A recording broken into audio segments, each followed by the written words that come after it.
Hello बच्चों, आपका मेरे YouTube channel maths with Rakesh पर स्वागत है। आज हम लोग वेन डायग्राम पर बेस्ड पीवाईक्यू करने वाले हैं। इसमें बेसिकली दो तरीके के सेट्स पर बेस्ड क्वेश्चंस पूछा जाता है। एक हो गया 2 सेट्स हो गया और दूसरा 3 सेट्स हो गया।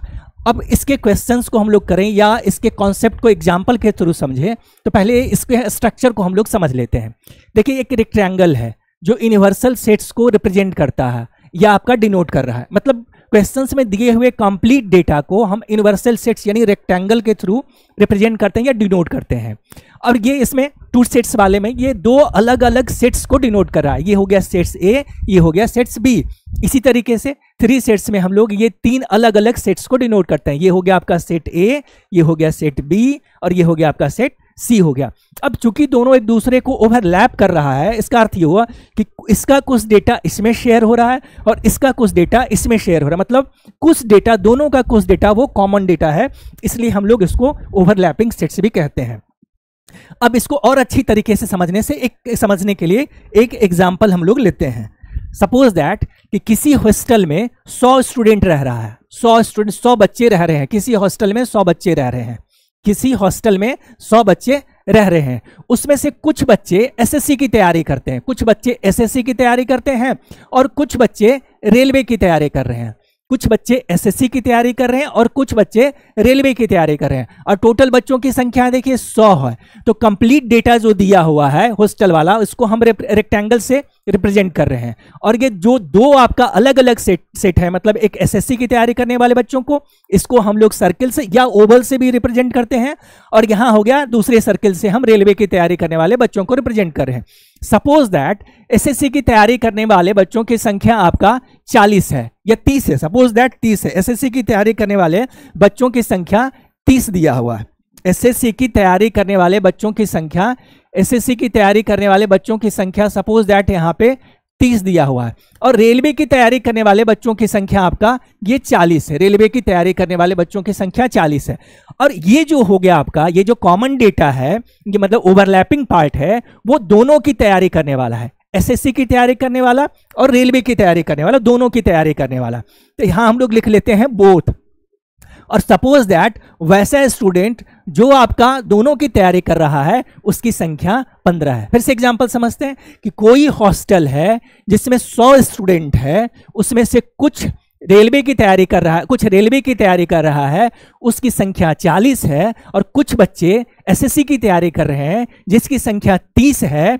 और कुछ बच्चे ऐसे हैं जो दोनों की तैयारी कर रहे हैं, उसकी संख्या आपकी 15 है। आपका 15 दिया हुआ है। तो देखिए, एसएससी की तैयारी करने वाले, सपोज दैट मान लेते हैं इस सेट को अगर हम ए से रिप्रेजेंट कर लें और इस सेट को हम लोग बी से रिप्रेजेंट करें, तो क्या हो गया आपका, ये टोटल जो ये सर्किल है आपका, ये सेट ए को रिप्रेजेंट कर रहा है। सेट ए को रिप्रेजेंट कर रहा है, मतलब ये 30 स्टूडेंट को रिप्रेजेंट कर रहा है। ये 30 स्टूडेंट को, इसमें कुछ बच्चे ऐसे हैं जो सिर्फ एसएससी की तैयारी करते हैं और कुछ बच्चे ऐसे हैं जो दोनों की तैयारी करते हैं, रेलवे और एसएससी दोनों की तैयारी करते हैं।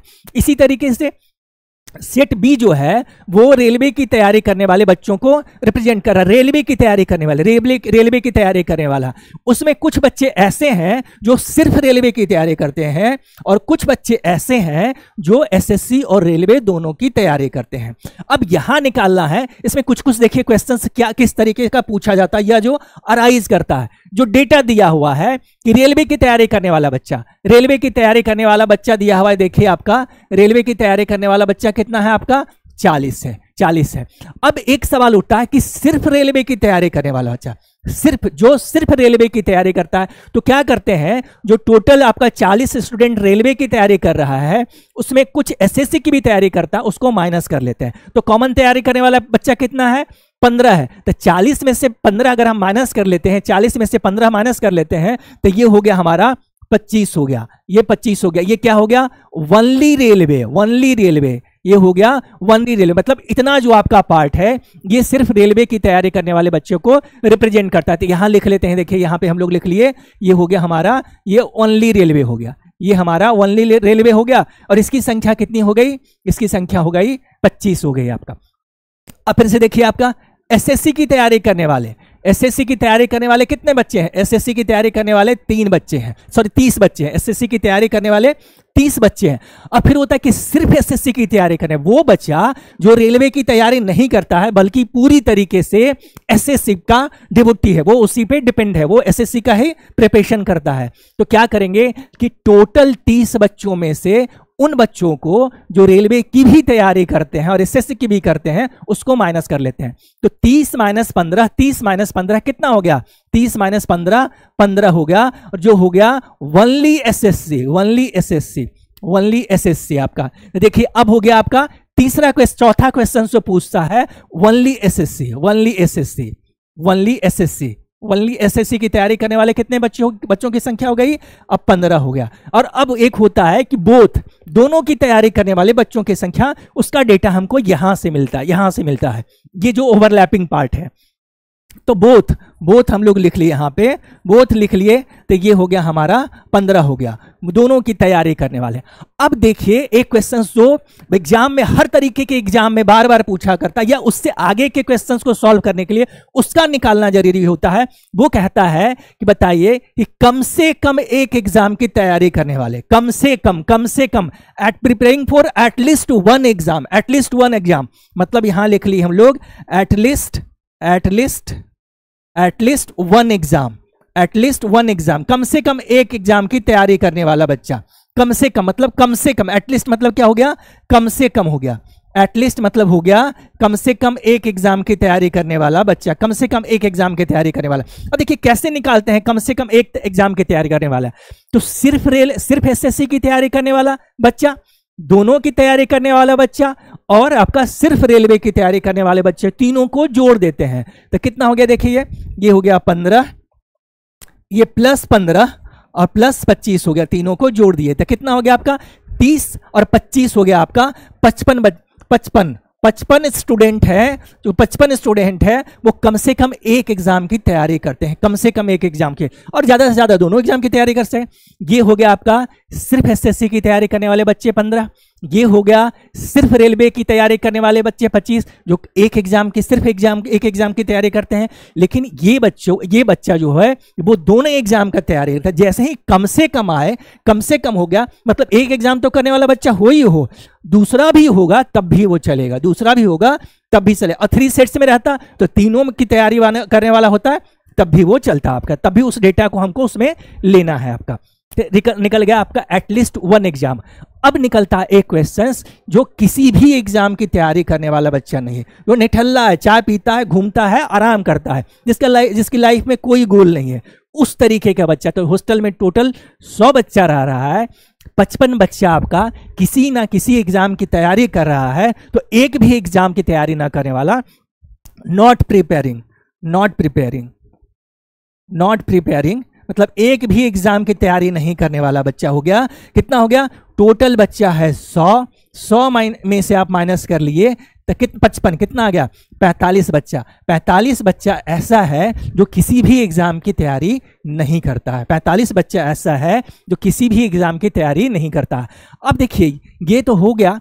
अब एक क्वेश्चन इसमें अराइज होता है जिसको अच्छी तरीके से सोचना है कि क्वेश्चन आपको पूछ देगा आपका कि बताइए वैसे बच्चों की संख्या जो रेलवे की तैयारी नहीं करते हैं, वैसे बच्चों की संख्या जो रेलवे की तैयारी नहीं करते हैं, नॉट रेलवे की तैयारी नहीं करने वाले बच्चों के। तो रेलवे की तैयारी नहीं करने वाले बच्चों की जनरली होता क्या है कि हम क्या निकाल लेते हैं आंसर कि रेलवे की तैयारी नहीं करने वाला बच्चा वो बच्चा जो सिर्फ एसएससी की तैयारी करता है, वो बच्चा जो सिर्फ एसएससी की तैयारी करता है। तो सिर्फ एसएससी की तैयारी करने वाला बच्चा कितना है?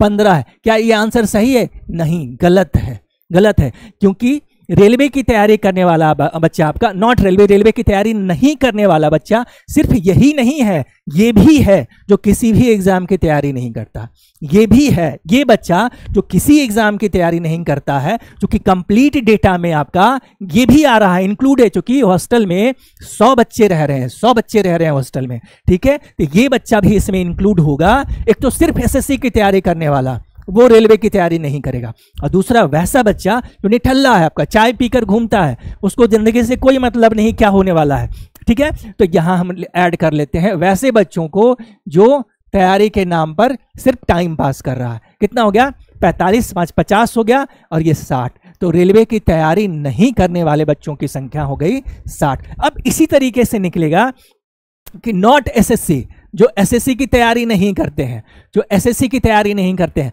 जो एसएससी की तैयारी नहीं करते हैं, मतलब एक तो हो गया जो पूरी तरीके से सिर्फ रेलवे की तैयारी करते हैं, सिर्फ रेलवे की तैयारी करते हैं। तो सिर्फ रेलवे की तैयारी करने वाले बच्चों की संख्या कितनी हो गई? सिर्फ रेलवे की तैयारी करने वाले बच्चों की संख्या हो गई 25 हो गई, 25 हो गया। और दूसरा वैसा बच्चा जो किसी भी एग्जाम की तैयारी नहीं करता है, वैसा बच्चा जो किसी भी एग्जाम की तैयारी नहीं करता, उसको भी ले लेना है इसमें, क्योंकि वो भी रेलवे की तैयारी नहीं करेगा या वो भी एसएससी की तैयारी नहीं करेगा। तो यहां पे भी हम उस डेटा को ले लेते हैं, यानी कितना हो गया?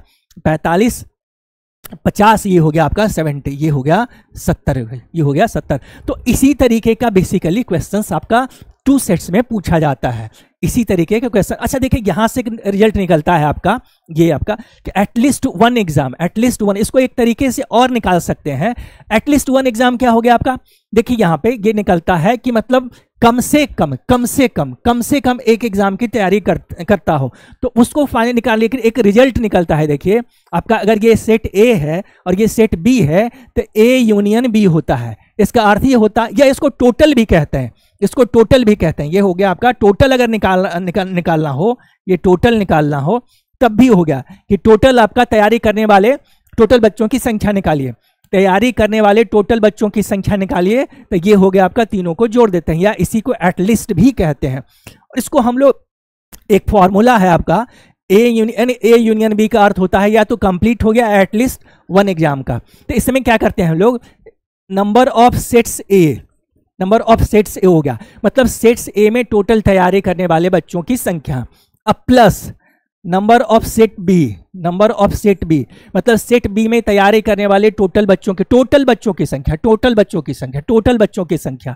अच्छा, इसमें क्या होता है, इसका अर्थ ये होता है, ये आपका कि जब इसका हम ले लिए नंबर, ये सेट ए हो गया आपका, सेट ए हो गया तो कंप्लीट आ जाता है, ये भी आ जाता है जो आपका ओवरलैपिंग पार्ट है। अच्छा, सेट बी लेते हैं तो इसमें भी आ जाता है, ओवरलैपिंग पार्ट होता है। हमको इसको क्या करना है, इसको माइनस कर देना है, इसको माइनस कर, चूंकि ये 2 बार आ जा रहा है, एक बार इसमें भी आ जा रहा है, एक बार इसमें भी आ जा रहा है, जो कॉमन पार्ट है उसको हम माइनस कर देते हैं। तो कॉमन हम लोग इंटरसेक्शन से माइनस करते हैं, ये हो गया आपका, ये हो गया इस तरीके से। तो ये फॉर्मूला हो गया। अगर सीधा सीधा ये क्वेश्चंस डायरेक्ट निकालने के लिए कहे तो आप इतना हम लोग नहीं करेंगे, ये हम लोग क्या करेंगे, देखिए सेट ए को डिनोट कौन कर रहा है, ये 30 कर रहा है, 30 हो गया। और सेट बी को डिनोट कौन कर रहा है, ये आपका 40 हो गया। ये टोटल सेट बी हो गया क्या, 40 हो गया, यहाँ 40 हो गया। और ये कॉमन जो इंटरसेक्शन वाला बोथ वाला है वो कितना हो आपका, ये 15 हो गया। कितना हो गया, देखिए 40, 30, 70 में से 15 माइनस कर दिए तो कितना आ गया, ये आ गया आपका 55 आ गया, ये 55 है। देखिए यही रिजल्ट है आपका, ये रिजल्ट है। तो जब इस तरीके का डायरेक्ट क्वेश्चंस दिया हुआ हो कि एटलीस्ट वन निकालना हो तो फिर इतना नहीं करेंगे, डायरेक्ट क्वेश्चंस देखेंगे और हम लोग बिना पिन निकाले हुए इसको माइंड में कैलकुलेट करके निकाल लेंगे। लेकिन अगर इस तरीके का क्वेश्चंस डाल दे, इस तरीके का, तो फिर आप इस तरीके से जाइए। इसको इसलिए समझना जरूरी है, दोनों तरीके को समझना जरूरी है, लेकिन हर जगह ये काम नहीं आएगा और ये हर जगह हर तरीके के क्वेश्चंस को हम इससे सॉल्व कर सकते हैं। इसलिए इसके कॉन्सेप्ट को समझना और इसमें अराइज होने वाला क्वेश्चंस को समझना जरूरी है। अब ये हो गया, देखिए एटलीस्ट वन एग्जाम हो गया। इसको एक बार फिर से समझ लीजिए। यहाँ पे ये कंप्लीट डेटा ये कर रहा है, रिप्रेजेंट कर रहा है सेट ए का जिसमें नंबर ऑफ स्टूडेंट 30 है, और ये सेट बी का जिसमें नंबर ऑफ स्टूडेंट 40 है। दोनों को जोड़ दिए 40 प्लस 30 हो गया। और ये जो ओवरलैपिंग डेटा है, ओवरलैपिंग चूंकि ये 2 बार आ जा रहा है, उसको हम लोग माइनस कर लेते हैं। क्योंकि एक ही बार आना चाहिए, तो हम इसको माइनस कर लेते हैं, तो रिजल्ट ये निकल जाता है। ठीक है, अब आगे हम लोग एग्जाम्पल देखते हैं, क्वेश्चंस देखते हैं जो प्रीवियस ईयर में पूछा हुआ क्वेश्चंस है। देखिए ये आपका जो पीएससी सेट हो गया, 2024 हो गया, सीपीओ हो गया, सीएचएसएल है, एमटीएस, हर तरीके के एग्जाम में पूछा जाना है। ये आरआरबी में भी पूछा जाता है आपका, हर तरीके के एग्जाम में। अब देखिए हम क्वेश्चंस ये लेके, डेटा अलग अलग दिया हुआ होगा लेकिन क्वेश्चंस यही है आपका, इसी तरीके का क्वेश्चंस पूछा जाता है ये। और ये अलग अलग क्वेश्चन, देखिए किस तरीके का क्वेश्चन से राइज करता है, इसलिए इसको एक जगह कंपाइल करके लिया गया है। इस क्वेश्चन को क्या कह रहा है, देखिए पूछे, किसी कक्षा में 50 विद्यार्थी गणित में उत्तीर्ण है। 55% विद्यार्थी अंग्रेजी में उत्तीर्ण है। किसी कक्षा में 50% गणित में, 55% अंग्रेजी में और 15% विद्यार्थी दोनों विषयों में उत्तीर्ण है। अब देखिए इसमें हम ये ले लेते हैं, डेटा लेते हैं, इसमें ये रखते हैं डेटा को हम लोग रखते हैं यहां।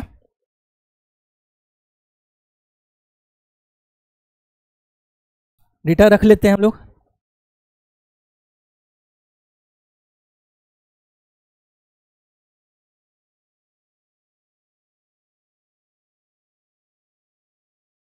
हाँ, देखिए क्या कह रहा है, किसी कक्षा में 50% विद्यार्थी गणित में गणित हो गया आपका, ये मैथ हो गया आपका, ये मैथ हो गया, ये 50%, ये 50% मैथ में हो गया। 55% अब ये उत्तीर्ण है, ध्यान रखना, ये उत्तीर्ण माने पास वाले बच्चे। 55% विद्यार्थी अंग्रेजी में उत्तीर्ण है, अंग्रेजी में, इंग्लिश में कितना हो गया आपका, इंग्लिश में हो गया आपका 55% विद्यार्थी इंग्लिश में उत्तीर्ण है। मैथ में दे रहा है, कह रहा है कि 50% विद्यार्थी उत्तीर्ण है। अच्छा देखिए, जैसे ही प्रतिशत है तो अभी हम मान के चल रहे हैं कि 100 बच्चा है, प्रतिशत में दिया हुआ है तो 100 बच्चा, आगे डेटा जो जिस हिसाब से देगा उस हिसाब से नंबर ऑफ स्टूडेंट चेंजेज होगा आपका। परसेंटेज का अर्थ हो गया कि आपका जो टोटल स्टूडेंट है वो 100 की संख्या में है। तो मैथ में पास होने वाले बच्चों की संख्या 50%, इंग्लिश में पास होने वाले बच्चों की संख्या 55%। आगे कह रहा है 15% विद्यार्थी दोनों विषयों में उत्तीर्ण है। ये बोथ हो गया आपका, ये वाला, ये ओवरलैपिंग डेटा जो है आपका, ये 15% हो गया, 15% जो हो गया आपका, ये बोथ हो गया दोनों में।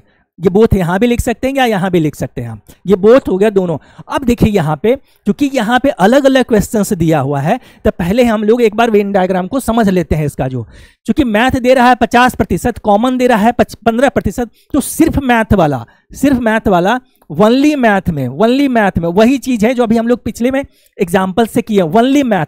तो 50 - 15 मतलब कितना हो गया आपका, ये 35% हो गया, ये 35% हो गया, जो सिर्फ मैथ में पास करने वाले बच्चों की संख्या है। सिर्फ मैथ में पास करने वाले बच्चों की संख्या 35% है। अच्छा, अब यहां निकालेंगे सिर्फ इंग्लिश में पास होने वाले, वनली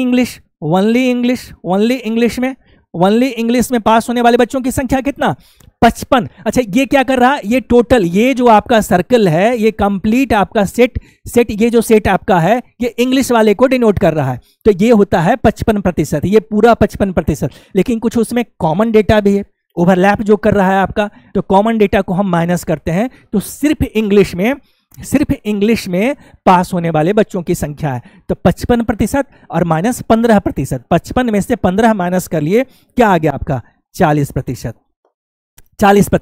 ये हो गया, 55 में से हम लोग 15 माइनस कर लिए तो 40% हो गया बच्चों, सिर्फ इंग्लिश में हो गया।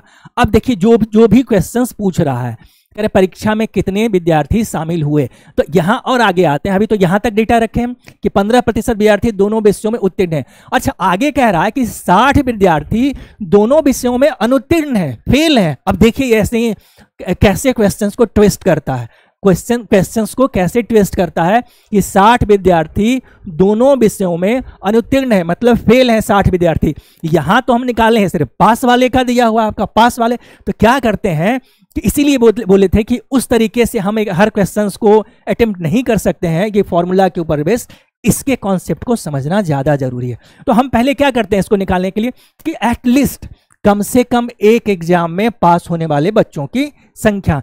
तो परसेंटेज ऑफ स्टूडेंट आपका परसेंटेज हो गया, पासिंग परसेंटेज हो गया आपका,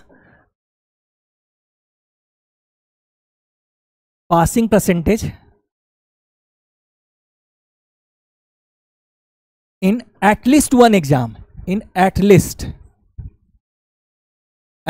वन एग्जाम, एक एग्जाम में पास होने वाले बच्चों की संख्या, प्रतिशत या संख्या जो भी है, प्रतिशत हो गया आपका। देखिए तो कितना, कैसे एक एग्जाम में, सिर्फ मैथ में या सिर्फ एक सब्जेक्ट में, सॉरी ये सब्जेक्ट है यहां पे, तो सब्जेक्ट ले लेंगे, ये सब्जेक्ट है आपका, ये सब्जेक्ट है तो सब्जेक्ट रख लेंगे हम लोग, ये सब्जेक्ट हो गया आपका। देखिए यहां पे इस सिर्फ मैथ में पास होने वाले बच्चों की संख्या 35%, सिर्फ इंग्लिश में पास होने वाले बच्चों की संख्या 40%, दोनों में पास होने वाले बच्चों की संख्या 15% तो कह रहा है कम से कम एक पेपर में, कम से कम एक सब्जेक्ट में, तो ज्यादा भी तो हो सकता है। कम से कम का अर्थ ये होता है कि उससे ज्यादा भी अगर हो तो उसके डेटा को आप लीजिए। तो सिर्फ इसमें एक सब्जेक्ट में मैथ में, सिर्फ एक सब्जेक्ट में इंग्लिश में, तो 35 + 40 हो गया 75 हो गया, और दोनों में पास होने वाला 15 है, तो 75, 5 80 और 10 90 हो गया। ये हो गया आपका 90%। 90%, तो 90% बच्चा किसी ना किसी सब्जेक्ट में पास है। तो जब 90% किसी ना किसी सब्जेक्ट में पास है, तो 10% बच्चा क्या हो गया? फेल हो गया। फेल हो गया, तो प्रतिशत जो आपका फेल्ड हो गया आपका, फेल करने वाले बच्चों का प्रतिशत कितना हो जाएगा आपका? कि टोटल बच्चा, चूंकि आपका जैसे ही प्रतिशत में दे रहा है, हम लोग टोटल बच्चों की संख्या 100% मान के चल रहे हैं, तो ये हो गया आपका 100% अब माइनस 90% जो बच्चा पास है। टोटल बच्चों की संख्या 100%, 90% बच्चा जो किसी ना किसी सब्जेक्ट में पास है, तो जो बाकी बचा 10% बच्चा, वो क्या है? फेल है। और वो क्वेश्चन में कह रहा है कि फेल होने वाले बच्चों की संख्या 60 है, मतलब ये 10% इस 60 के बराबर है। ये इसका न्यूमरल वैल्यू है और ये इसका प्रतिशत वैल्यू है। तो मतलब हम कह सकते हैं कि 10% बराबर 60 हो गया। तो पहला क्वेश्चन कह रहा है परीक्षा में कितने विद्यार्थी शामिल हुए, तो जिसकी संख्या 10% का वैल्यू 100 है, उसके 100% का वैल्यू क्या हो जाएगा? 100% का वैल्यू इसका 6 गुना, तो इसका 6 गुना हो गया आपका 600। तो पहले क्वेश्चन का आंसर हो गया, ये हो गया 600 हो गया। पहले क्वेश्चन का आंसर 600 हो गया। तो समझ गए कि यहां से निकाल लिए हम लोग कि कम से कम एक सब्जेक्ट में पास होने वाले बच्चों की संख्या, ये टोटल में से माइनस कर दीजिए एक सब्जेक्ट में पास होने वाले बच्चों की संख्या, तो निकल जाता है फेल बच्चों की संख्या। और यहां डेटा दिया हुआ है, ये प्रतिशत वैल्यू है, इसका ये न्यूमरल वैल्यू दिया हुआ है, तो ठीक है, एग्जैक्ट वैल्यू दिया हुआ है, तो यहां इक्वेट कर लिए 10% का वैल्यू ये, तो 100% का वैल्यू कितना होगा? यहां निकल गया। दूसरा क्वेश्चन देखिए, कह रहा है कितने विद्यार्थी सिर्फ एक विषय में पास हुए? सिर्फ एक विषय में, तो देखिए सिर्फ मैथ में पास होने वाले बच्चों की संख्या 35%, और सिर्फ इंग्लिश में पास होने वाले बच्चों की संख्या 40%। तो देखिए यहां पे आपको इसको क्या लिख सकते हैं कि ये हो गया 35% और ये प्लस 40%। क्वेश्चन क्या कह रहा है? कितने विद्यार्थी सिर्फ एक विषय में, ये जो मैथ में पास हुआ वो इंग्लिश में फेल है, और जो इंग्लिश में पास हुआ वो मैथ में फेल है, यानी एक ही सब्जेक्ट में पास हो रहा है आपका, तो उसका प्रतिशत वैल्यू है 75%। आपका ये 75% है। अब कह रहा है कि वैल्यू निकालिए, तो टोटल स्टूडेंट तो हमको पता है, तो टोटल स्टूडेंट कितना है? 600 और 75% कितना हो गया आपका? 3/4 हो गया। ये 3/4 हो गया, कितना हो गया? ये 150 बराबर हो गया आपका 450। मतलब सिर्फ एक सब्जेक्ट में पास होने वाले बच्चों की संख्या कितनी है? 450 है। आगे कह रहा है कितने विद्यार्थी कम से कम एक विषय में पास हुए? कितने विद्यार्थी कम, वही हो गया एटलीस्ट हो गया, कम से कम एक विषय में, कम से कम कितने विद्यार्थी कम से कम एक विषय में पास हुए, मतलब अधिकतम दोनों विषय में भी पास होने वाले बच्चों का डेटा लेना है हमको। तो कम से कम सिर्फ मैथ में 35, सिर्फ इंग्लिश में 40, दोनों में 15, तो यही हो गया 90%। तो टोटल का 90% आप निकाल लीजिए। टोटल हो गया हमारा 600 बच्चा और उसका 90% निकाल लिए हम लोग, तो कितना हो गया आपका? 0 है, प्रतिशत कैंसिल हो जाएगा, 90 गुना 6 बराबर हो गया 540 हो गया। मतलब 540 बच्चा जो है, 540 बच्चा है जो कम से कम एक सब्जेक्ट में पास हुआ है, 540 बच्चा। और लास्ट में कितने विद्यार्थी सिर्फ एक विषय में फेल हुए? कितने विद्यार्थी सिर्फ एक विषय में फेल हुए? तो जो सिर्फ मैथ में पास है, वो इंग्लिश में फेल है, और जो सिर्फ इंग्लिश में पास है वो मैथ में फेल है। तो जो मैथ में पास है 35%, तो फेल हो गया इसमें, तो 35% इधर हो गया आपका, 35% इधर हो गया आपका, ये हो गया 35%। ठीक है, जो सिर्फ मैथ में पास है वो इंग्लिश में फेल है, और जो सिर्फ इंग्लिश में पास है वो मैथ में फेल हो गया, तो ये 40, मतलब फिर से इसका 75% हो गया, यानी 75% हो गया आपका। फेल बच्चों की संख्या कितनी होगी? 75%। तो 600 का 75% निकाल लेंगे हम फिर से। 600 का 75 मतलब 3/4 हो गया इसका फ्रैक्शन वैल्यू। ये कितना आ गया? ये 150 बराबर हो गया 450। ये हो गया आपका 450, तो इसका आंसर भी 450 हो गया। तो ये अलग अलग एग्जाम में पूछा हुआ क्वेश्चंस है, कहीं ये क्वेश्चन पूछा हुआ था, कहीं ये हो गया, कहीं ये हो गया, कहीं हो गया। क्वेश्चंस का लैंग्वेज सेम है, सेम था आपका, बस डेटा क्वेश्चंस में अलग अलग दिया हुआ था, बाकी बनाने का तरीका तो आपका यही है आपका। अब नेक्स्ट क्वेश्चंस आते हैं। अब देखिए इसमें दिया हुआ है कि किसी एग्जाम में 35% विद्यार्थी फुटबॉल पसंद करते हैं, किसी एग्जाम में 35% विद्यार्थी फुटबॉल पसंद करते हैं, 40% विद्यार्थी क्रिकेट पसंद करते हैं, 35% विद्यार्थी फुटबॉल पसंद करते हैं, तो फुटबॉल हो गया। फिर इसी तरीके से ये आपका रेक्टेंगल ले लिए, आपका जो कंप्लीट डेटा को रिप्रेजेंट करता है, ये हो गया सेट ए हो गया और ये सेट बी हो गया। ये हमारा ले लेते हैं सेट, ये सपोज दैट इसको हम रख लेते हैं, ये सेट ए हो गया और ये हमारा सेट बी होता, मान लेते हैं सपोज दैट सेट ए और सेट बी। ये कह रहा है कि 35%, मतलब फुटबॉल पसंद करने वाले बच्चों की संख्या कितनी है, 35% है। फुटबॉल पसंद करने वाले बच्चों की संख्या कितनी है, 35%। और क्रिकेट पसंद करने वाले बच्चों की संख्या आपका कितना है, ये है 40%। और 5% विद्यार्थी दोनों खेल पसंद करते हैं, 5% विद्यार्थी दोनों खेल पसंद करते हैं।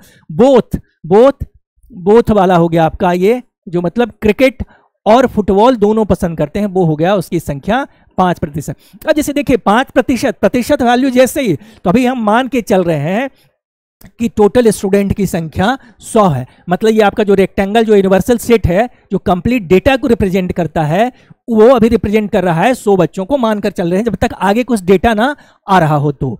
ठीक है, अब यहां फिर से वही हम लोग निकाल लेते हैं यहां से कि ये आपका सिर्फ ये टोटल फुटबॉल को खेलने वाले को रिप्रेजेंट कर रहा है सेट ए, सेट बी कर रहा है क्रिकेट को, तो ये हो गया आपका 35% को रिप्रेजेंट कर रहा है, ये 40% को, और ये ओवरलैप कर रहा जो वैसे बच्चे हैं जो फुटबॉल भी पसंद करते हैं और क्रिकेट भी पसंद करते हैं, वो ऐसे बच्चे हैं।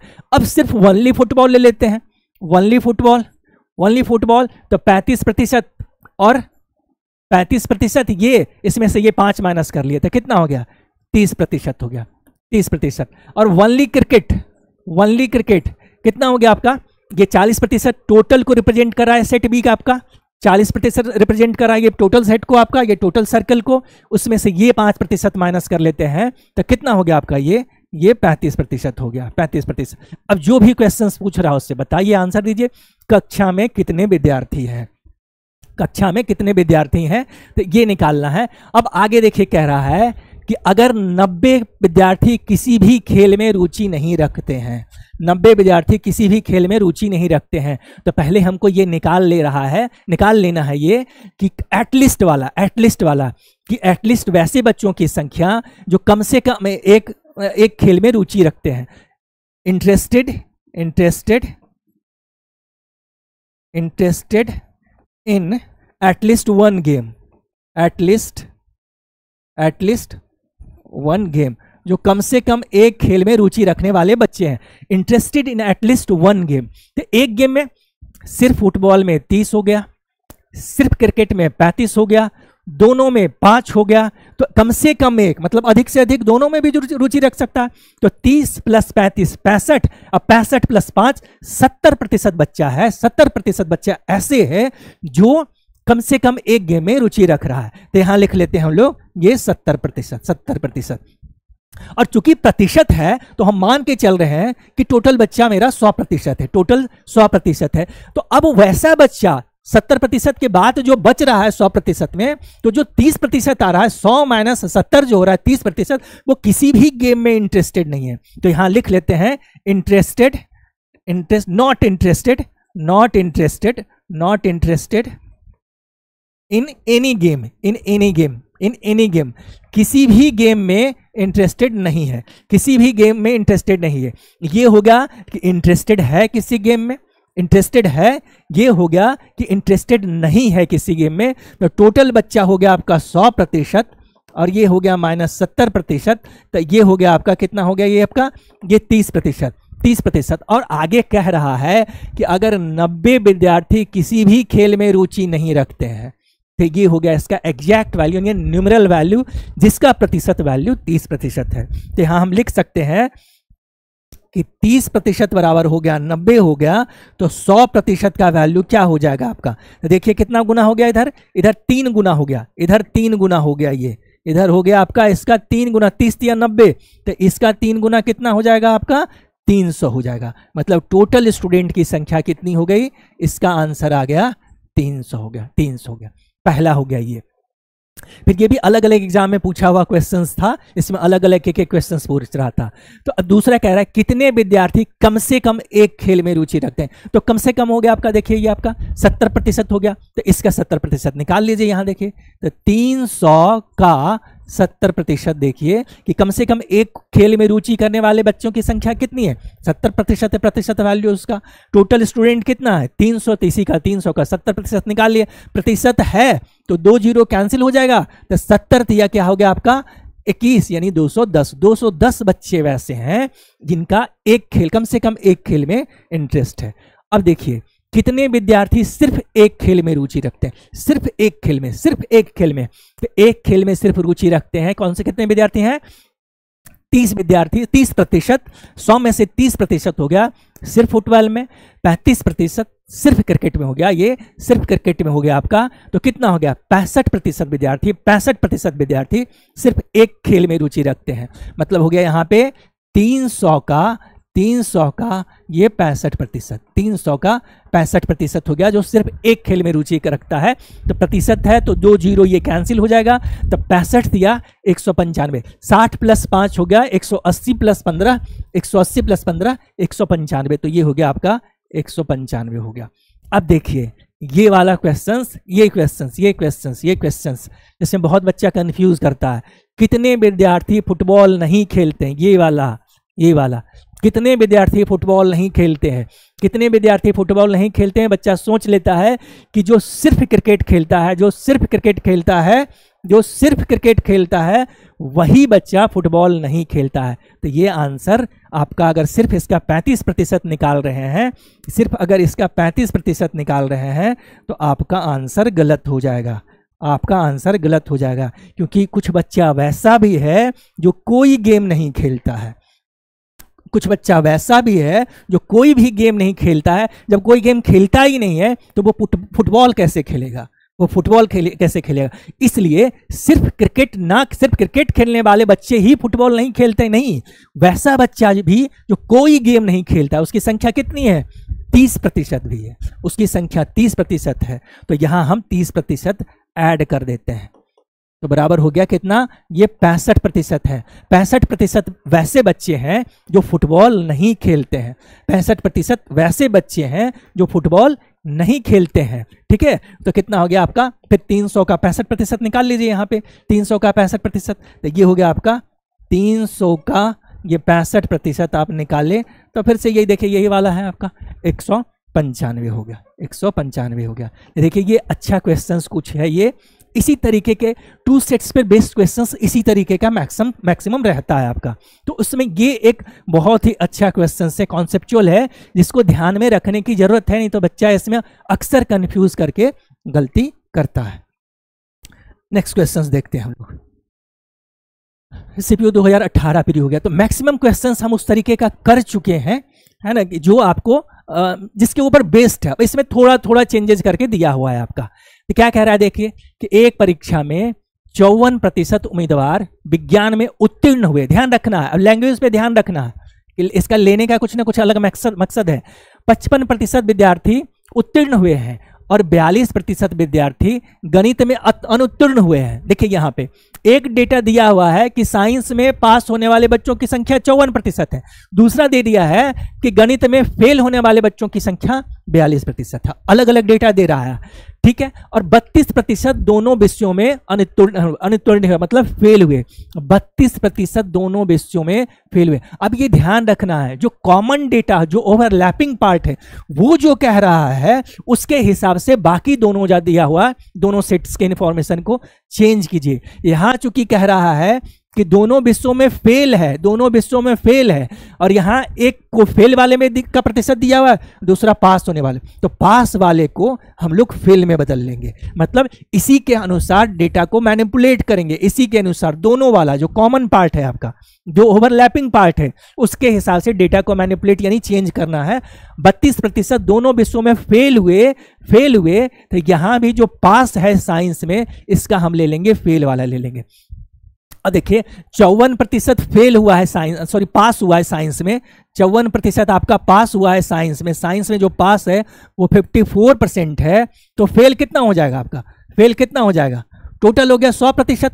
तो 100 में से हम लोग माइनस कर लेंगे 54 को, तो कितना आ जाएगा, ये आ जाएगा 46%। ये कितना आ जाएगा, 46% बच्चे फेल हुए साइंस में। अब ये देखिए कि 46% यहाँ पे फेल हो गया, 42% यहाँ पे फेल हो गया और 32% यहाँ पे फेल हो गया। अब ये सही है। अब इसको हम पहले वेन डायग्राम के हिसाब से देखते हैं।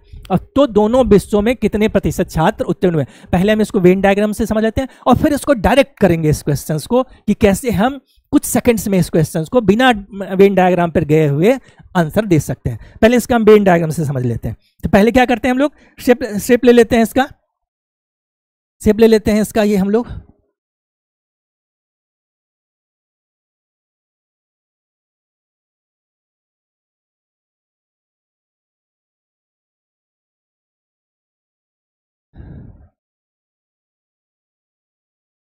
ये रेक्टेंगल हो गया जो यूनिवर्सल सेट है, जो कंप्लीट डेटा को रिप्रेजेंट कर रहा है। तो अभी चूंकि प्रतिशत है तो 100 ही हो गया आपका, 100 स्टूडेंट हम लोग मान के चलते हैं। यहाँ पे हो गया आपका कितना, ये 100 हो गया, सॉरी यहाँ पेन भी लेना होगा,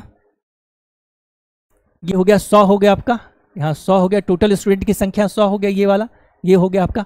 अब कह रहा है कि साइंस में फेल होने वाले बच्चों की संख्या कितनी है, साइंस में फेल होने वाले बच्चों की संख्या 46 है। ये हो गया साइंस में 46% हो गया, 46% हो गया, 46 हो गया आपका। गणित में फेल होने वाले बच्चों की संख्या, गणित में आपका फेल होने वाले बच्चों की संख्या कितनी है आपका, ये 42% है, ये 42% है गणित में फेल होने वाले बच्चों की संख्या। अच्छा, दोनों में फेल होने वाले बच्चों की संख्या हो गया, बोथ में, दोनों में कितना है आपका, 32% है, आपका 32% है। अब वही निकालना है कि सिर्फ साइंस में फेल होने वाले बच्चों की संख्या, ओनली साइंस हो गया आपका, क्योंकि ये पूरा आपका फेल को कर रहा है आपका, यहाँ पास से कोई फिलहाल मतलब ही नहीं है आपका, पूरा सेट्स फेल वाला है आपका, ठीक है। तो सिर्फ गणित में सिर्फ साइंस में फेल होने वाले बच्चों की संख्या 46%, क्योंकि ये पूरा सेट्स को, ये आपका साइंस के पूरे सेट्स को आपका क्या कर रहा है, डिनोट कर रहा है, ये सेट आपका, ये सर्कल आपका कर रहा है डिनोट। तो इसमें से इसको माइनस कर लेते हैं तो ओनली निकल जाएगा, ये ओनली साइंस। तो 46 माइनस 32 कितना, 6 में से 2 चला गया, 4 में से 3 हो गया, 14%। तो सिर्फ साइंस में फेल होने वाले बच्चों की संख्या 14% है। अब इसी तरीके से सिर्फ किसमें, सिर्फ आपका हो गया किसमें, मैथ में सिर्फ मैथ में फेल होने वाले बच्चों की संख्या कितना, 42% माइनस 32%, यानी 10%, ठीक है। तो प्रतिशत of student Fehling in at least one subject है ना, एटलीस्ट वन सब्जेक्ट, कम से कम एक सब्जेक्ट में फेल होने वाले बच्चों की संख्या, at least one subject failed in at least one subject, कम से कम एक सब्जेक्ट में फेल होने वाले बच्चों की संख्या। तो सिर्फ साइंस में फेल होने वाले बच्चों की संख्या कितनी, 14%, सिर्फ साइंस में, और सिर्फ मैथ में कितना, 10%, ठीक है। और दोनों में कितना 32%, कितना हो गया आपका, देखिए 32 10 42 10 हो गया आपका 52, ये हो गया 56% बच्चे वैसे हैं जो किसी ना किसी सब्जेक्ट में फेल हुए हैं, पूछ रहा है तो दोनों विषयों में कितने प्रतिशत छात्र उत्तीर्ण हुए। तो टोटल छात्र की संख्या 100 है, 100% आपका, ये कह लीजिए 100%, टोटल छात्र की संख्या 100% है। 56% छात्र किसी न किसी सब्जेक्ट में पास हो गए, चाहे वो सिर्फ साइंस में या सिर्फ मैथ में या दोनों में। तो बाकी जो बचा हुआ आपका, फेल हो गए, तो बाकी जो बचा आपका बच्चा 100% माइनस 56%, वो क्या हो गया, वो पास है आपका दोनों सब्जेक्ट में, वो दोनों विषयों में कितने प्रतिशत छात्र पास हो गए। तो क्या हो गया आपका, पास्ड इन बोथ सब्जेक्ट, यहां पे ये लिख लेते हैं, passed in both subject, past in both subject बराबर क्या हो गया आपका, कि ये 100% और माइनस 56%, अब बराबर कितना हो गया, ये आपका, ये हो गया आपका 44%। तो ये आपका आंसर हो गया। ये तो देखिए वेन डायग्राम से हो गया, ये तो वेन डायग्राम, लेकिन एटलीस्ट हम लोग ऐसे भी डायरेक्ट निकाल सकते हैं। देखिए विद इन सेकेंड में, सिर्फ सोचते हैं यहाँ पे, एक चीज तो मैनिपुलेट करना पड़ेगा, चेंज करना पड़ेगा कि जो दोनों वाला कॉमन वाला है उसको देखना है कि वो फेल वाला डेटा दिया हुआ है या पास वाला डेटा दिया हुआ है। बाकी जो दोनों सेट्स का होगा, बाकी दोनों सब्जेक्ट का होगा या एग्जाम का होगा, उसमें फिर इसी के हिसाब से चेंजेज होगा। अगर यहाँ फेल है तो ये दोनों वाला भी फेल रहना चाहिए, अगर ये पास है तो फिर ये दोनों भी पास होना चाहिए। ठीक है, चाहे मैं ऐसे बनाए या फिर डायरेक्ट बने। तो एक बार जब हम फेल कर लिए, अब क्या करना है, कुछ नहीं करना है इसमें। ये क्या करना है, ये वाला डेटा यहाँ देखिए, ये सेकंड वाला हम लोग यहाँ पे ये कर लेते हैं कि ये वाला डेटा और ये वाला डेटा ऐड कर लेते हैं। ये 46% और प्लस हो गया कितना आपका, ये 42%। ठीक है, और माइनस कर लेते हैं इसको हम लोग, 46% प्लस 42% और माइनस 32%।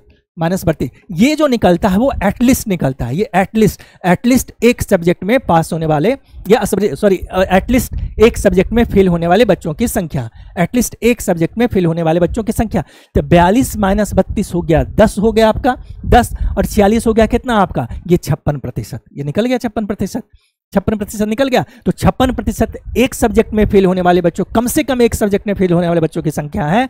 तो दोनों सब्जेक्ट में पास होने वाले बच्चों की संख्या कितनी, 100% माइनस 56% बराबर 46% हो गया। ये होगा सॉरी बराबर 44% हो गया, 44%। तो इस तरीके से हम लोग सेकेंड मेथड से हम लोग जा करके बना सकते हैं इसको। इतना करने की जरूरत नहीं है इस तरीके के क्वेश्चंस में, इतना करे इसको माइंड में कैलकुलेट किए, चेंज किए, यहाँ पे एक लाइन सिर्फ रखे, दूसरी लाइन में आंसर है, एक लाइन में लिखे, या फिर इसी को माइंड में कैलकुलेट करके माइनस प्लस कर सकते हैं तो वो और अच्छी बात है। जितना कैलकुलेशन माइंड में करेंगे उतना ही पेन कम उठाना पड़ेगा। तो इस तरीके से कर सकते हैं। और दूसरा क्वेश्चन हम लोग देखते हैं। देखिए ये CHSL 2022 प्री का है। अब देखिए इसी तरीके का क्वेश्चन है और हम लोग बिना वेन डायग्राम बनाए हुए इस क्वेश्चन को करते हैं। क्या कह रहा है देखिए कि एक परीक्षा में 45% विद्यार्थी हिस्ट्री में और 60% विद्यार्थी हिंदी में उत्तीर्ण हुए, मतलब पास हुए। यहां तक ये दोनों सेम है, लेकिन आगे देखिए यदि 8% विद्यार्थी दोनों विषयों में अनुत्तीर्ण मतलब फेल हुए, तो ध्यान रखना है कि जब भी हम इसको मैनिपुलेट करेंगे, इसको चेंज करेंगे, तो दोनों सब्जेक्ट्स में जो कॉमन वाला डेटा दिया हुआ है उसके हिसाब से, यहां फेल है तो यहां भी हमको फेल करना होगा, यहां भी फेल करना। अब देखिए यहां पे 45 पास है, 45 पास है, तो फेल कितना हो जाएगा आपका, 100 में से माइनस कर लिए थे कितना हो जाएगा, ये 55% हो गया आपका, फेल हो गया। यहां देख लीजिए यहाँ पे ये 60% आपका क्या है, पास है, तो फेल कितना हो जाएगा, ये 40% हो जाएगा, फेल हो गया। अब देखिए इसको क्या करना है, इस दोनों को ऐड कर देना है आपका। चेंज कर लिए पहले इसके हिसाब से, क्यों किए कि यहां फेल दिया हुआ है तो यहां भी दोनों का फेल वाला डेटा होगा। तो ये हो गया आपका कितना, 95% हो गया। और 95 को 8 में से माइनस कर लेते हैं तो कितना हो जाएगा आपका, 5 माइनस कर लिए तो कितना हो गया 90, और 3 माइनस कर लेंगे 87%। तो 87% निकल गया कि कम से कम एक सब्जेक्ट में आपका फेल होने वाला बच्चा होगा। कम से कम एक सब्जेक्ट में फेल होने वाले बच्चों की संख्या 87%। तो क्या पूछ रहा है, तो बताइए दोनों विषयों में कितने प्रतिशत विद्यार्थी उत्तीर्ण हुए, पास हुए। तो 100% माइनस 87%, आंसर आ गया आपका 13%। 100% माइनस 87%, आंसर आ गया 13%। तो देखिए इस तरीके के क्वेश्चंस को बनाने के लिए पेन उठाने की जरूरत नहीं है, बशर्ते कब, जब आपका पूरा कॉन्सेप्ट क्लियर हो गया तब। क्योंकि कुछ क्वेश्चन से होगा उसके लिए वो वेन डायग्राम के कॉन्सेप्ट पे जाना जरूरी होगा, नहीं बनेगा इससे। ठीक है, मतलब चलिए इसको हम रख देते हैं। सबसे पहले क्या किए, इसके हिसाब से डेटा चेंज कर लिए, तो हो गया आपका ये 55%। यहाँ पे फेल वाला दिया हुआ था, किसमें, हिस्ट्री में हो गया, हिस्ट्री में फेल वाला दिया हुआ है आपका, ये हिस्ट्री में पास वाला दिया हुआ है, पास हो गया आपका, कितना दिया हुआ है, ये 45% दिया हुआ है। तो इसका आपका फेल वाला निकाल लेंगे हम लोग, फेल वाला निकाल लिए, ये कितना हो गया आपका, ये 55% हम डेटा रख दे रहे हैं इसका सिर्फ आपका। ये हिंदी वाला हो गया आपका, हिंदी में फेल वाला कितना हो गया आपका, हिंदी में फेल वाला हो गया आपका, ये 60% है, 60%, सॉरी ये पास वाला है, पास वाला हिंदी में ये पास वाला है।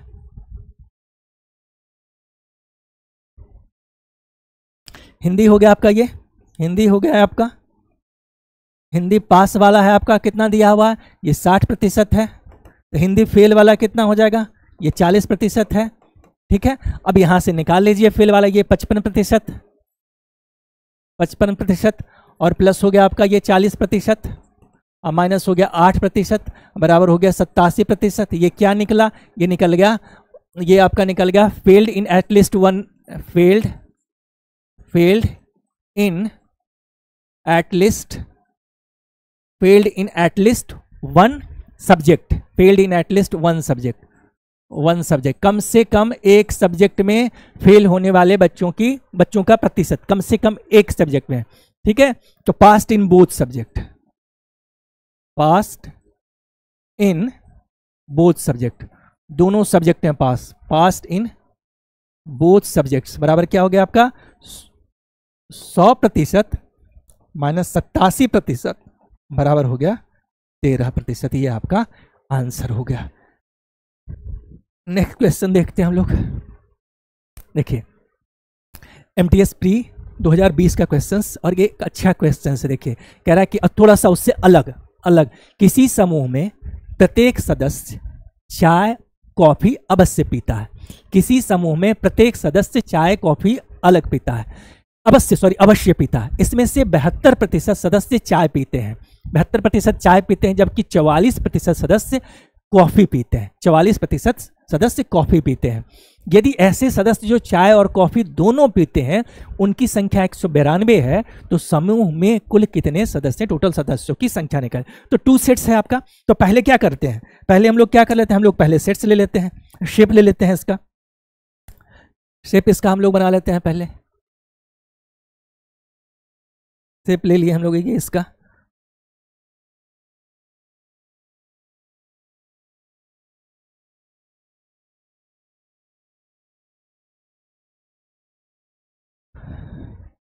अब आते हैं इस पे हम लोग।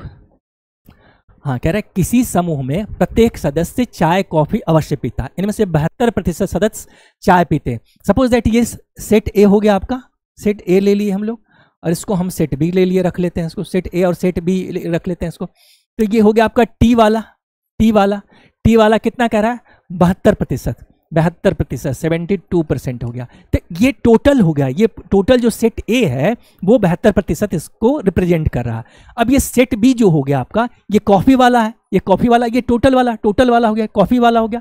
कॉफी वाला कितना, जबकि 44% सदस्य कॉफी पीते हैं, तो ये हो गया 44% हो गया, 44। यदि ऐसे सतह, अब देखिए ये नहीं दिया हुआ, अभी तक दिया हुआ रहता था ये कॉमन डेटा जो ओवरलैपिंग वाला है वो दिया होता है। यहां आपको खुद सोचना होगा, कह रहा है किसी समूह में प्रत्येक सदस्य चाय कॉफी अवश्य पीते हैं। मतलब आपका कोई भी ऐसा व्यक्ति नहीं है, जैसे पहले क्वेश्चंस में लिए थे हम लोग एग्जांपल के तौर पर कि 100 स्टूडेंट है, उसमें से 40 SSC की तैयारी करता है, 30 रेलवे की तैयारी करता है आपका, और बाकी जो बच जाता है आपका, वो बाकी क्या होता है, जो 55 विद्यार्थी निकाला था, किसी ने किसी एग्जाम की तैयारी कर रहा हो, और जो 45 नहीं कर रहा हो, तो क्या कर रहा था, नहीं कर रहा था। लेकिन यहां कह रहा है कि कोई भी सदस्य ऐसा नहीं है जो चाय या कॉफी ना पीता हो, या तो वो चाय पीता हो, या तो वो कॉफी पीता हो, या तो फिर दोनों पीता हो। मतलब कोई भी सदस्य ऐसा नहीं है जो कुछ ना कुछ ड्रिंक ना करता हो, इन दोनों में से चाय और कॉफी में से, ठीक है। तो ये बहुत इंपॉर्टेंट हो जाता है आपका। अब देखिए ये जो आपका टोटल डेटा को ये आपका रेक्टेंगल रिप्रेजेंट कर रहा है, तो जैसे ही प्रतिशत वैल्यू हो गया, और प्रतिशत अपने आप में कितना होता है, डेटा आपका 100% के बराबर होता है। तो इसका अर्थ है कि जो टोटल मेंबर है वो कितना है, अभी ये 100% है। यहां हम लोग लिख लेते हैं ये 100% है, ये 100% होगा, क्योंकि ये आपका यूनिवर्सल सेट है जो कंप्लीट डेटा को रिप्रेजेंट करता है आपका, ठीक है। अब एक ये सेट है कि चाय पीने वालों की संख्या कितनी है, 72%, कॉफी पीने वालों का प्रतिशत कितना है, 44%। जब इसको हम जोड़ते हैं कि चाय और प्लस कॉफी वाला तो कितना आता है कि 72% और प्लस 44% कितना हो जाता है, 72% प्लस 44% कितना हो जाता है आपका, देखिए 116% हो जाता है। 4 2 6 और 7 4 11, 116%। अब देखिए आपको पता है कि टोटल स्टूडेंट 100% ही है, तो 116% कहां से आ गया, ये इसलिए आ जाता है क्योंकि कुछ बच्चे ऐसे या कुछ लोग ऐसे हैं जो दोनों चीज पी रहे हैं, चाय भी पीते हैं और कॉफी भी पीते हैं। तो जो एक्स्ट्रा 16% है वो यही है, वो इसी डेटा को रिप्रेजेंट कर रहा है जो कि बोथ चाय एंड कॉफी दोनों पी रहा है, चाय एंड कॉफी दोनों पी रहा है आपको। अब यहां से हम इसका भी निकाल सकते हैं, इसका भी निकाल सकते हैं, अलग अलग, वनली चाय वनली कॉफी, लेकिन कह क्या रहा है और निकालना क्या है उसके हिसाब से हम लोग चलते हैं। तो कह रहा है कि यदि ऐसे सदस्य जो चाय और कॉफी दोनों पीते हैं, यदि ऐसे सदस्य जो चाय और कॉफी दोनों पीते हैं, उनकी संख्या 192 है, उनकी संख्या 192 है। अब यहां से देखिए हमको निकल गया कि चाय और कॉफी दोनों पीने वाले लोगों का प्रतिशत वैल्यू 16% है, 16% है, 16% है आपका। और क्वेश्चन कह रहा है कि इसका वैल्यू 192 के बराबर है, 192। यदि ऐसे सदस्य जो चाय और कॉफी दोनों पीते हैं तो वो 192 हो गया। अब कह रहा है तो समूह में कुल कितने सदस्य हैं, तो सदस्य तो टोटल 100% है। कोई भी डेटा अपने आप में 100% के बराबर होता है, तो 100%, बस यही आपका क्वेश्चन था, आपका कुछ है ही नहीं। बस यहाँ एक चीज समझना था आपको कि यहाँ आपका ये जो ओवरलैपिंग वाला पार्ट है, जो कॉमन आपका जो डेटा है वो नहीं दिया हुआ था, तो यहाँ से निकालना होगा समझ करके आपका, ठीक है। तो 16% का वैल्यू 192, तो 100%। देखिए इसका कितना गुना हो जाएगा, ये इसका कितना हो जाएगा, एक बार देखिए काटिए, 16 हो गया आपका, और ये 3 बजा 32 तो 12 हो गया, इसका 12 गुना, तो इसका 12 गुना कीजिएगा तो ये हो जाएगा आपका 1200, ये हो गया 1200। देखिए कितनी देरी में आंसर मिलेगा आपका, ठीक है। नेक्स्ट क्वेश्चन देखते हैं हम लोग। ये भी SSC GD 2021 का ही क्वेश्चन है। देखिए कह रहा है एक रेस्टोरेंट में 40% ग्राहकों ने दोपहर के भोजन के समय मांसाहारी भोजन खाया, दोपहर के समय में नॉन वेजिटेरियन किया, ठीक है। 52% ग्राहकों ने शाकाहारी भोजन किया और 20% ग्राहकों ने दोनों प्रकार का भोजन खाया। तो इसमें डेटा सही एक ही तरीके का डेटा दिया हुआ है आपका। कह रहा है यदि 125 ग्राहक मौजूद थे तो कितने लोगों ने दोपहर के भोजन के समय किसी भी प्रकार का भोजन नहीं किया। इसको हम दोनों तरीके से बना सकते हैं, डायरेक्ट भी और ये वेन डायग्राम यूज करके। पहले हम इसको वेन डायग्राम, ये आपका शेप ले करके हम लोग कर लेते हैं, पहले इसका शेप ले करके हम लोग पहले कर लेते हैं।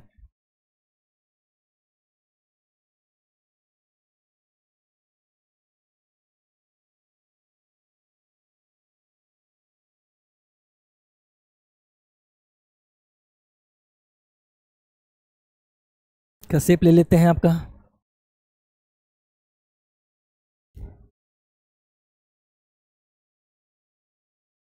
हाँ, तो क्या कह रहा है आपका कि यदि ग्राहकों ने दोनों प्रकार भोजन, यदि 125 ग्राहक मौजूद है। अब देखिए यहाँ पे ये जो दिया हुआ है कि टोटल जो आपका दिया हुआ आपका, ये जो टोटल दिया हुआ आपका 125 ग्राहक मौजूद थे, मतलब जो कंप्लीट डेटा जो यूनिवर्सल सेट जो होता है जिसको ये रेक्टेंगल रिप्रेजेंट करता है, वो देखिए आपका टोटल 125 है, आपका 125 है आपका।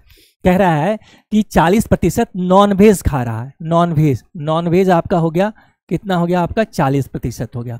वेज हो गया आपका 52%, वेज जो आपका खाने वाला है वो आपका हो गया आपका ये 52% हो गया, 52%। और ये बोथ जो हो गया, बोथ वेज और नॉन वेज दोनों हो गया, तो वो कितना हो गया आपका 20% हो गया, वो 20% हो गया। अब देखिए यहां से निकाल लेते हैं कि सिर्फ आपका हो गया, आपका सिर्फ नॉन वेज वाला आपका वनली, अब इतना तो समझ ही गए होंगे, वनली नॉन वेज कितना हो गया 40%, जो ये टोटल सर्कल को आप रिप्रेजेंट कर रहा है, टोटल सर्कल इसी डेटा को कर रहा है आपका 40%, और ये -20%, तो वनली हो गया आपका ये 20% हो गया।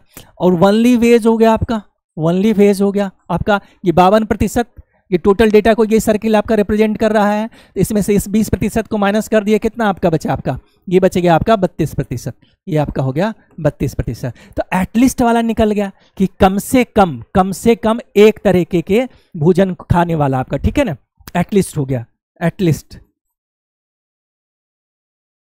है ना, जो कोई ना कोई खाना खा रहा हो, जो किसी ना किसी तरीके का खाना खा रहा हो, एटलीस्ट हो गया आपका कितना हो गया, देखिए सिर्फ हो गया आपका, सिर्फ नॉनवेज खाने वाला हो गया ये 20% हो गया, सिर्फ नॉनवेज खाने वाला 20% हो गया, सिर्फ वेज खाने वाला हो गया आपका 32% हो गया, और दोनों खाने वाला 20% हो गया। तो कम से कम एक तरीके का खाना खाने वाला, कम से कम एक तरीके का खाना खाने वाला, उसकी संख्या कितनी हो जाएगी? ये 20 + 20 40 और ये 72% हो गया। 72% हो गया जो कम से कम आपका एक ना एक तरीके का खाना खा रहा है, आपका एक ना एक तरीके का खाना खा रहा है आपका। तो कोई भी खाना ना खाने वाला, कितने लोग दोपहर के भोजन के समय किसी भी प्रकार का खाना नहीं खाया? नॉट हैविंग लंच, जो किसी तरीके का खाना नहीं खा रहा है। नॉट हैविंग लंच, जो किसी तरीके का खाना नहीं खा रहा है, जो किसी तरीके का खाना नहीं खा रहा है। तो टोटल कितना हो गया आपका? अभी चूंकि प्रतिशत वैल्यू हम लोग है, तो कोई भी डेटा अपने आप में 100% के बराबर होता है। ये हो गया 100% हो गया, 100% हो गया टोटल। और कम से कम एक तरीके का खाना खाने वाला, या तो नॉनवेज खा रहा हो, या तो सिर्फ नॉनवेज खा रहा, या तो सिर्फ वेज खा रहा, या दोनों खा रहा, उसकी संख्या है 72%। तो कुछ भी ना खाने वालों की संख्या 100% और -72% बराबर हो गया आपका कितना? ये हो गया 28%। ये हो गया आपका 28% तक कह रहा है। तो इसकी संख्या बताइए, जिसका प्रतिशत वैल्यू 28% है, तो उसकी संख्या बताइए। अब यहां देखिए 100% का ही वैल्यू दिया हुआ कि रेस्टोरेंट में 125 लोग मौजूद थे। तो 125 लोग मौजूद थे, मतलब 100% का वैल्यू हो गया 125 हो गया। तब बताइए 28% का वैल्यू क्या हो जाएगा आपका? कितना हो जाएगा? तो देखिए इसको निकालने का अलग अलग तरीका है। एक तरीका है कि आप इसको सिंप्लीफाई कर लीजिए, किससे? 25 से कर लेते हैं तो कितना हो गया? 25 चौका 100 हो गया आपका, और ये 25 हो गया, ये 4% है। अब देखिए इसका 7 गुना इधर हो गया, तो इसका 7 गुना आप इधर ले लीजिए, हो गया ये 35 हो गया। अलग अलग तरीके से आप इसको निकाल सकते हैं। तो ये आपका ये आंसर ये हो गया आपका। इस तरीके से इसको अलग अलग तरीके से आप कैलकुलेट कर सकते हैं। ठीक है, अब ये यहाँ पे देखिए इस क्वेश्चंस में था ही नहीं, सिर्फ अलग था ये कि 100% का वैल्यू दिया हुआ था, आपको निकालना है। एटलीस्ट तक तो आप किसी तरीके से पहुंच जाइए। अब डायरेक्ट देखिए यहां तक आने की जरूरत, यहां तक बिना इसके हम लोग पहुंच सकते हैं। देखिए 40%, ये 52%, यहां देखिए ये वाला सेकंड अगर हम लोग ले लेते हैं तो 40% + 52%, ठीक है, दोनों को ऐड कर देना है। कितना हो गया? 40%। इससे क्या निकल जाएगा?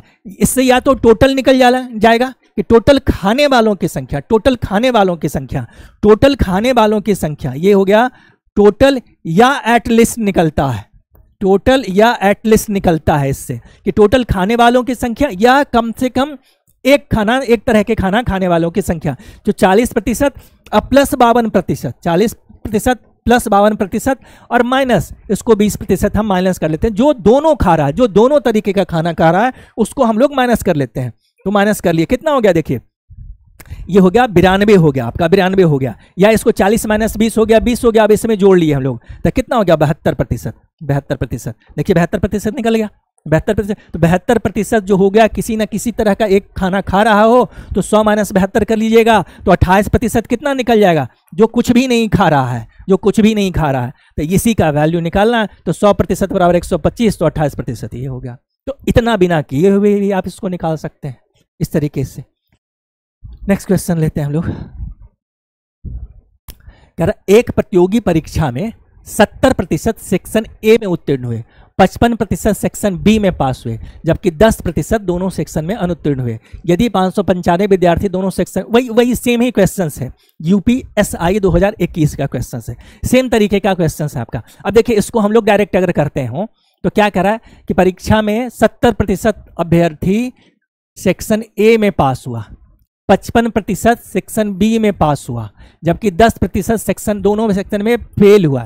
तो जाहिर है जब फेल है तो इसको भी हमको फेल वाला करना पड़ेगा। तो यहाँ हो गया पास हो गया, तो ये 70% पास है, तो फेल कितना होगा आपका? 30% हो गया आपका, क्या हो गया? ये फेल हो गया। यहाँ पे 55% पास है, ये 55% पास है, तो फेल क्या हो जाएगा इसका? 45% क्या हो जाएगा आपका? ये फेल हो जाएगा 45%। अब दोनों फेल है ये। अब यहाँ से हम लोग निकालना जानते हैं कि अगर हम ये कर दें तो टोटल फेल या fail in at least one subject, failed in at least one subject, failed in at least one subject, कम से कम एक सब्जेक्ट में फेल होने वाले बच्चों की संख्या निकल जाएगी। कितना? तो ये फेल होने वाला निकाल लिए, ऐड कर दिए 30% और प्लस ये 45%, और जो दोनों में फेल हो रहा है बच्चा उसको माइनस कर लेते हैं, जो दोनों में फेल हो रहा है उसको माइनस कर लेते हैं। यहाँ हो गया आपका 10%, कितना हो गया?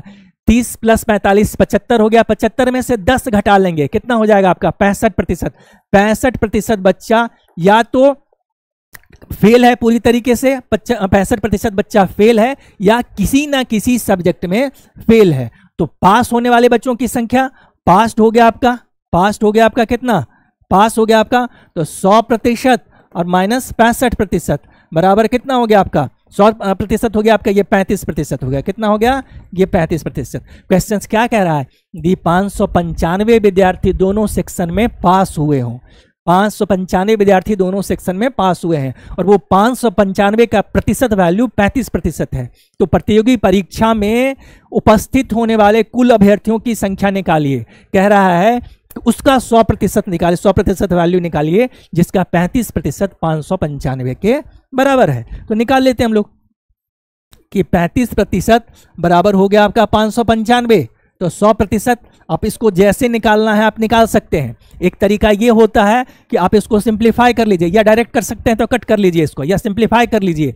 कितना, इसको हम 7 से काट सकते हैं, तो कितनी बार में, ये 5% हो गया। इसको 7 से काटेंगे हम लोग, कितना 8 7 56 हो गया आपका, ठीक है। 8 7 56 3 हो गया आपका, कितना, ये 5 हो गया आपका 5। तो 5% का वैल्यू 85 हो गया, तो कितना गुना है, ये इक्वल है, कितना गुना हो गया, ये 17 गुना हो गया। तो इसका 17 गुना निकाल लीजिए, कितना हो गया, ये 1700 हो गया आपका, इसका 17 गुना 1700 हो गया। यही आपका आंसर है। तो उसको आप डायरेक्ट कर लेते हैं इस तरीके से। नेक्स्ट क्वेश्चन आते हैं, चलिए ये क्वेश्चंस देखिए, ये थोड़ा सा अलग हट करके क्वेश्चंस है और अच्छा क्वेश्चंस है। CHSL 2021 प्री का क्वेश्चंस है, ये थोड़ा सा अलग हट करके क्वेश्चन लेकिन अच्छा क्वेश्चन देखिए, पढ़िए पहले। क्या है कि एक कक्षा के 64% विद्यार्थी लड़कियां, किसी कक्षा में 64% स्टूडेंट जो है वो लड़कियों की है, और 81.25% लड़कियों ने अपने पसंदीदा खेल के रूप में फुटबॉल को चुना है। यदि 143 लड़कियों ने फुटबॉल को अपना पसंदीदा खेल चुना है, तो कक्षा में विद्यार्थियों की कुल संख्या कितनी है, कक्षा में विद्यार्थियों की कुल संख्या कितनी है। CHSL 2021 प्री का क्वेश्चन है, अच्छा क्वेश्चन है। तो पहले हम लोग 64% का वैल्यू निकाल लेते हैं। 64% का वैल्यू, प्रतिशत का मतलब ये आपका फ्रैक्शन वाला वैल्यू, तो 4% का मान 1/25 होता है, ये हम सब जानते हैं कि 4% का वैल्यू 1/25 होता है। इसी का 16 गुना 64 होता है, इसी का 16 गुना 64% है। तो यहाँ जब आप 16 से मल्टीप्लाई करते हैं, यहाँ भी जब 16 से मल्टीप्लाई कीजिएगा तो क्या हो जाएगा कि 16/25 आ गया, 16/25 आ गया, 16/25 आ गया। इसका अर्थ क्या हो गया कि इसी 25 का 64%, इसी 25 का 64%, जो 16 है वो लड़कियां हैं क्लास में। मतलब इसका अर्थ हो गया कि अगर क्लास में total student boys plus girls दोनों मिला के 25 हैं, तो 25 का 64% की संख्या लड़कियों की है, 64% संख्या आपका लड़कियों के लिए, 16 लड़कियां। अब कह रहा है कि 81.25% लड़कियों ने अपने पसंदीदा खेल। अब देखिए इसको ब्रेक करना है, मेन ये, बाकी कुछ है ही नहीं क्वेश्चंस में। इसको अगर प्रतिशत आपका जो डेटा है आपका वो अच्छी तरीके से कमांड में है, तो फटाफट इस क्वेश्चंस को आप कर सकते हैं। देखिए 81% को हम लोग क्या लिख सकते हैं, हम लोग लिख सकते हैं यहाँ पे ये 75%, यहाँ लिख लेते हैं ये कि 75% और प्लस 6.25% लिख सकते हैं। 75% को क्या फ्रैक्शन वैल्यू क्या लिख सकते हैं, 3/4 लिख लिए। 75% का फ्रैक्शन वैल्यू 3/4 हो गया, प्लस 6.25% का फ्रैक्शन वैल्यू क्या होता है, वो होता है 1/16। ये याद रहना जरूरी है, तो ये आसानी से निकल जाएगा, नहीं तो इसमें आधा घंटा लगेगा। तो कितना हो गया, इसको देखिए 16 कर लिए हम लोग, 4 चौक 16, 4 तिया 12 हो गया, और प्लस 1 हो गया, ये 13 हो गया। सॉरी, ये यहाँ पे ये 1 हो गया, 1 हो गया आपका ये यहाँ पे 1/16 तो था ही, और यहाँ पे 1 हो गया।